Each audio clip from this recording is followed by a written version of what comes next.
নামাজে মনোযোগ ধরে রাখার জন্য 7টা উপায় আছে। কয়টা উপায়? 1 নাম্বার উপায় হচ্ছে নামাজে শুরু হওয়ার 15 মিনিট আগে মসজিদে আসা। নামাজ শুরু হওয়ার কয় মিনিট আগে আসা? কমপক্ষে 15 মিনিট আগে মসজিদে আসা। 2 নাম্বার কাজ হচ্ছে ভালো করে অজু করে মসজিদে আসা। নামাজে 15 মিনিট আগেই আপনার মোবাইল, আপনার হাতের কলম, কাজ যা আছে যাবতীয় কাজ থেকে ফারেক হয়ে যাওয়া। তাহলে কয়টা বললাম? ভালো করে অজু করা, 15 মিনিট আগেই সব কাজ থেকে ফারেক হয়ে যাওয়া। ফেসবুক চালান, ফেসবুক বন্ধ করে দিন। মোবাইল চালান, মোবাইলটা বন্ধ করে দিন। দুনিয়াবে কাজে আসেন, কাজ ছেড়ে দিন। তারপরে 15 মিনিট আগে আসছেন, এখন তো বসে থাকলে হবে না, কাজ করতে হবে না। মনে মনে জিকির আজকার করা। কি করা? মনে মনে জিকির আজকার করা, সুবহানাল্লাহ, আলহামদুলিল্লাহ, আস্তাগফিরুল্লাহ, এগুলো পাঠ করা। তারপরে হচ্ছে নামাজের মধ্যে যেই সূরাগুলো, 4 নাম্বারে হচ্ছে নামাজে যেই সূরাগুলো আমরা পড়ি, এই সূরাগুলো অর্থসহ নিজে নিজে মনে করা, নিজে নিজে অর্থ সহকারে পড়া। যেমন নামাজের সবচেয়ে গুরুত্বপূর্ণ সূরা আমরা কোনটা পড়ি? সূরাতুল ফাতিহা। আলহামদুলিল্লাহি রাব্বিল আলামিন, এর অর্থ কি? সমস্ত প্রশংসা ওই আল্লাহ তাআলার জন্য যিনি বিশ্বজাহানের প্রতিপালক, আর রহমানুর রহিম, যিনি পরম দয়ালু, অসীম দয়ালু, খুব পরম দয়ালু, দয়াবান, মালিক ইয়াউমিদ্দিন, যিনি বিচার দিবসের মালিক। ইয়াকা না'বুদু ওয়া ইয়াকা নাস্তাঈন, আমরা আপনার কাছে সাহায্য চাই, আপনার কাছে সাহায্য চাই, আপনার ইবাদত করি। ইহদিনাস সিরাতাল মুস্তাকিম, আপনি আমাদেরকে সরল সঠিক পথ দেখান। সিরাতাল্লাযীনা আনআমতা আলাইহিম, ওই পথ যেই পথে আপনি নিয়ামত দিয়েছেন, যাদেরকে নিয়ামত দিয়েছেন সাহাবায়ে কেরামের পথে। গায়রিল মাগদুবি আলাইহিম ওয়ালাদ-দাল্লিন, ওই পথে নয় যাদের প্রতি আপনি রাগান্বিত, যারা পথভ্রষ্ট। তো এই যে অর্থ সহ যদি আপনি সূরাটা পড়েন আর মাথার মধ্যে রাখেন, তাহলে এই নামাজ আর যে অর্থ জানে না সেই নামাজ কখনো সমান হবে না। এরকমভাবে কুল হুয়াল্লাহু আহাদ, তাব্বাত ইয়াদা আবি লাহাবিন ওয়া তাব, এই সূরাগুলোর অর্থ যদি আপনারা জানেন তাহলে নামাজের মধ্যে একটু ভিন্ন রকম অনুভূতি পাবেন। 5 নাম্বার হচ্ছে নামাজে দীর্ঘ সূরা পাঠ করা, লম্বা সূরা পাঠ করা। তাহলেও নামাজের মধ্যে এক ধরনের আপনি মনোযোগিতা ধরে রাখতে পারবেন। এখন যে যেটা পারেন সেটা করবেন, বাকি অর্থ সহ যদি পড়েন তাহলে আপনার নামাজটা মনে থাকবে, মনোযোগ নামাজের মধ্যে থাকবে। 5 নাম্বার কাজ হলো নামাজে আসার পর, মসজিদে আসার পর মনে মনে একটু কল্পনা করা, একটু কল্পনা করা। সেটা হচ্ছে আমি যে দাঁড়িয়ে আছি, আমি দাঁড়িয়ে আছি আল্লাহর সামনে, আমার সামনে বাইতুল্লাহ, পিছনে আজরাইল, আমার ডানে জান্নাত, বামে জাহান্নাম, আমি দাঁড়িয়ে আছি ফুল সিরাতের ফুলের উপর। এইরকম একটু অনুভূতি যদি করা, মনে মনে জফানা কল্পনা করা, যদি এই কাজগুলো করতে পারেন তাহলে আপনার নামাজে অবশ্যই মনোযোগ থাকবে। আপনি আল্লাহর সামনে দাঁড়ায় কি এই একটু এদিক সেদিক হেলে দুলে মানুষের উপর গায়ে পড়া এগুলো করতে পারবেন? হ্যাঁ, যুবকরা যারা একটু ঠেলাঠুলি করতে চায় তারা বেশ সময় আছে না, তারা কি এগুলো করতে পারবে? যদি মনে হয় যে পিছনে আজরাইল দাঁড়ানো, তাহলে কি কেউ মানুষ দুষ্টামি করবে?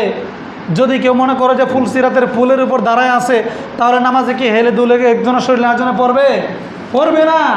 তো এই জিনিসগুলো যদি একটু স্মরণ রাখেন তাহলে আপনার নামাজে মনোযোগ থাকবে, আশা করা যায় ইনশাআল্লাহ।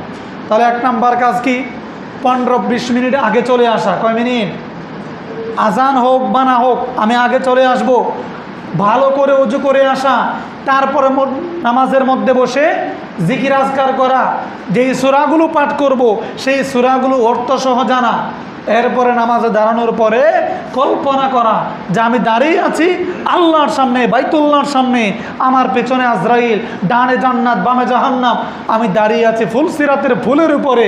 তাহলে আশা করা যায় অন্তত পক্ষে দায় সারা নামাজ হবে না যে আমি নামাজে দাঁড়াইলাম, ইমাম সাহেব নামাজ পড়াইতেছে, আমি আমার মতো দাঁড়াই আছি। অন্তত এরকম হবে না, মনে হবে যে আমি নামাজের মধ্যে আছি। আর সেই নামাজ কবুলযোগ্য নামাজ, সেই নামাজ আপনার তওবা কবুল হবে, সেই নামাজ পড়ে আল্লাহর কাছে দোয়া চাইলে, আল্লাহর কাছে মাফ চাইলে।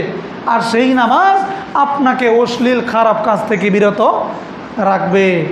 আল্লাহ তাআলা বলেছেন, উতলু মা উহিয়া ইলাইকা মিনাল কিতাবি ওয়া আকিমিস সালাহ, ইন্নাস সালাতা তানহা আনিল ফাহশাই ওয়াল মুনকার ওয়া লাযিকরুল্লাহি আকবার।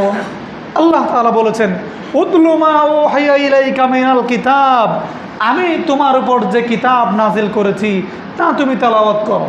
ওয়া আকিমিস সালাহ, নামাজ কায়েম করো। ইন্নাস সালাতা তানহা আনিল ফাহশাই ওয়াল মুনকার, কারণ নামাজ মানুষকে অশ্লীলতা থেকে দূরে রাখে, নামাজ মানুষকে অশ্লীল কাজ থেকে বিরত রাখে।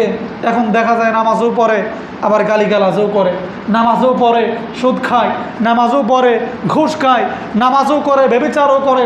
তাহলে বোঝা গেল তোমার নামাজ তোমাকে খারাপ কাজ থেকে বিরত রাখতে পারেনি, কারণ তোমার নামাজ হয় না।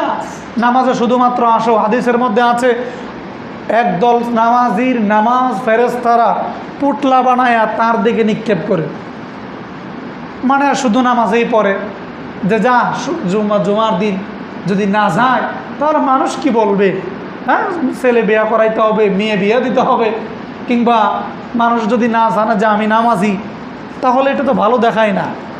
এই রকম যারা নামাজ বড় লোক দেখানো নামাজ, তাদের নামাজ আল্লাহর কাছে কবুল হবে না। বাকি নামাজ হবে, কিন্তু নামাজ কবুল হইতে হবে। কেমন কবুল?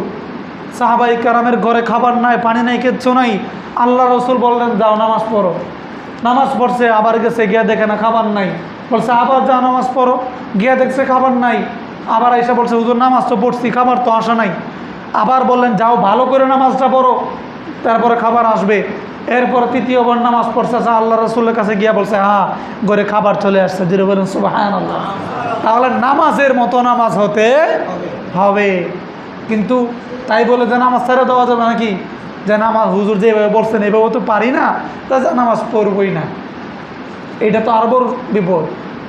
নামাজ পড়তে হবে এবং ভালো করার চেষ্টা করতে হবে, ভালো করার চেষ্টা করতে হবে। নামাজে কী ত্রুটিগুলো আছে, হ্যাঁ নামাজের মধ্যে কি কি সমস্যা হতে পারে। ইমাম সাহেব আছে, পাশে মাদ্রাসা আছে, একবারে 12 বছরের বাচ্চা বলতে পারে নামাজে কি কি ত্রুটি হয়। তো আপনি যদি একটু শেয়ার করেন তাহলে তো আপনার ভুলটা ধরা পড়ে।